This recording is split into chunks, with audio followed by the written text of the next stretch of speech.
Alright, so we have Matt Frevola versus Frank Camacho. There's zero chance this fight isn't a war.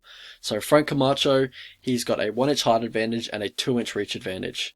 He has been pretty unlucky in the UFC with scheduling, in my opinion. Like, he's had some tough fights, tough schedule.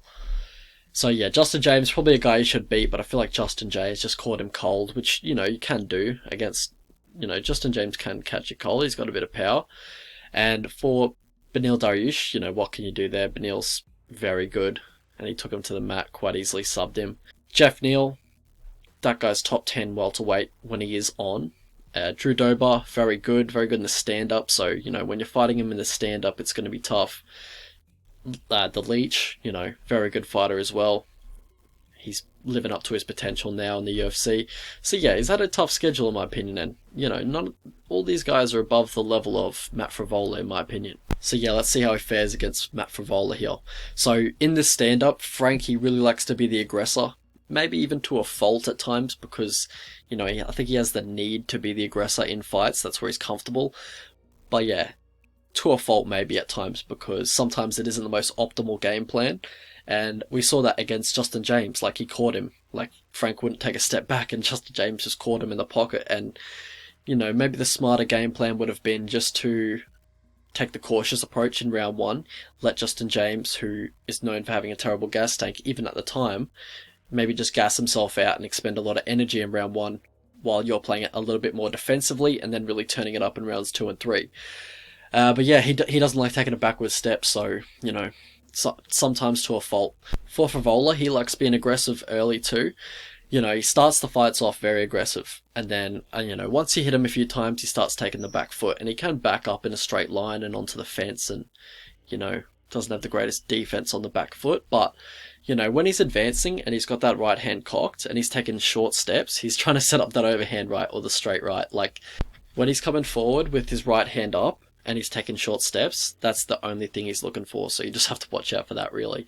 And the majority of his offense is the power right hand, so the overhands or the straight right, doesn't have the most diverse arsenal. And I feel like he telegraphs his intentions that way, and he can close the distance quite recklessly as well, with his chin in the air, not really setting anything up, not edging his way into distance, kind of being very predictable with that. So yeah, Frank, he'll look to counter that. He'll look to counter with a 2-punch combination. That's generally what he goes for. He likes to counter with combinations, either a 2-3, 3-2, 3-4. He likes to put combinations together when he is countering and when he is finding the target. And at distance, he will look to pot shot his way into range and then set up his power shots to the body, to the head. Yeah, he sets up his shots quite nicely in my opinion, whereas Frevola, I don't think he does that. So in the wrestling, Frevola, he usually likes to go for the single leg in the open, and then if he can't get that with running the pipe, he'll look to drive it onto the fence and look to complete it with a double leg on the fence. And Frank Camacho, he has decent takedown defense. Like, he looks for damage when he's trying to defend takedowns. I'm talking like Travis Brown elbows, and Frevola will stall on the double leg at times, but he generally keeps his head on the inside, which might protect him a little bit from the elbows of Camacho in the clinch. And yeah, when Frevola does get you down, he doesn't have the best top control. Like, he leaves a lot of space, and he also just goes too hard for dumb submissions. And, Frank's hard to hold down anyway, as is. Same with Frevola, both these guys are pretty hard to hold down and pin down onto the mat. But one thing Frank does is that he will pretty much give his back every time to get back to his feet. And that could get him in trouble. Maybe not here, because Frevola isn't a huge back taker, but it could get him in trouble in the future, and it has got him in trouble in the past. I think with Beneil, got his back and finished him like that. So how these guys win fights. So for Frank, he has good volume, and he has the ability to push through fatigue, and I think he does that quite well. And for Frevola, he pushes a solid pace. He is tough as nails, he's very hard to get out of there, but I do think he's quite hittable, and I'm quite skeptical about his chin. And for Camacho, he's hittable as well, for sure. Hands low, quite flat-footed, relies on head movement a lot. When he does get hit, it's generally getting hit clean, just the way he defends strikes. And he also gasses in 1.5 rounds in high-paced fights, so that is quite worrying, because Frevola will not stop. He has a good gas tank.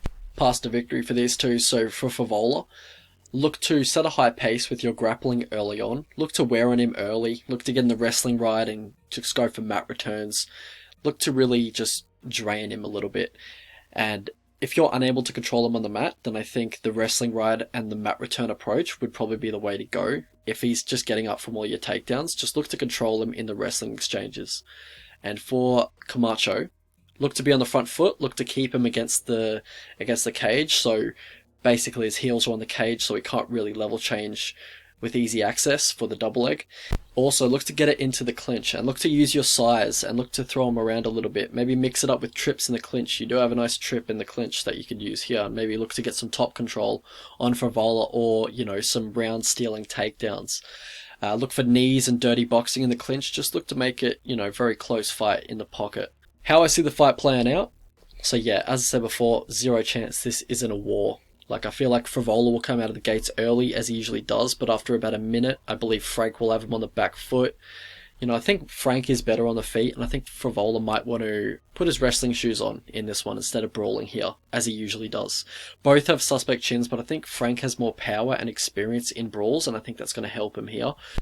So I'm not too worried about Frank getting into a brawl. I'm more worried about Frevola getting into a brawl on the feet. I think that's where he can lose this fight. I do think Frank's camp is trying to steer him away from the brawling approach, in his past few fights, but I feel like that's just ingrained in him and I don't think it's really sunk in yet.